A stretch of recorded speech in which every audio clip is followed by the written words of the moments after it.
Moltes persones es fan aquesta pregunta: s'integra o no s'integra a Catalunya el contingent immigrant? Qui són els veritables catalans?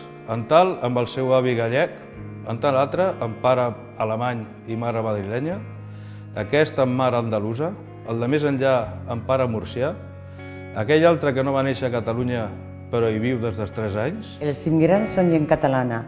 El nostre objectiu és la integració. La missió de Catalunya és fer de gresol. És tasca de tots els catalans dedicar el màxim esforç a aconseguir aquesta unió i integració. De tota manera, cal tenir en compte moltes coses quan es parla d'integració. Una, els valors humans dels qui venen. No s'hi pot passar una goma d'esborrar pel damunt. Cal buscar un sincer respecte en la seva persona i en tots els valors espirituals que han portat amb ells. Cal donar-los el que es té i respectar el que porta. Es pot estimar la terra on vius, però tampoc no oblides la terra on vas néixer. N'hi ha molts que creuen que la primera generació no s'integra.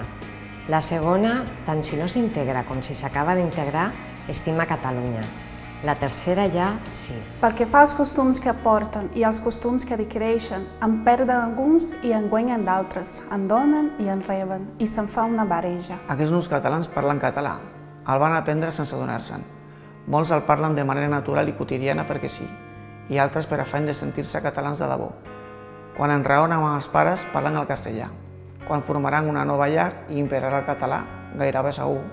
Bé podria ser que en el curs de les 2 generacions venidores, potser en caldran més, la catalanitat passés a mans d'aquests altres catalans.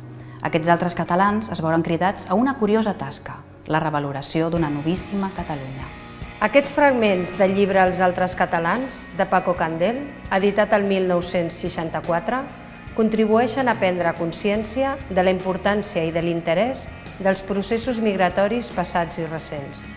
En la construcció d'aquesta identitat comuna, el foment del coneixement i l'ús de la llengua hi té un paper destacat, ja que ha esdevingut un element de cohesió. La mateixa figura de l'escriptor que va aprendre i va parlar el català n'és un bon exemple.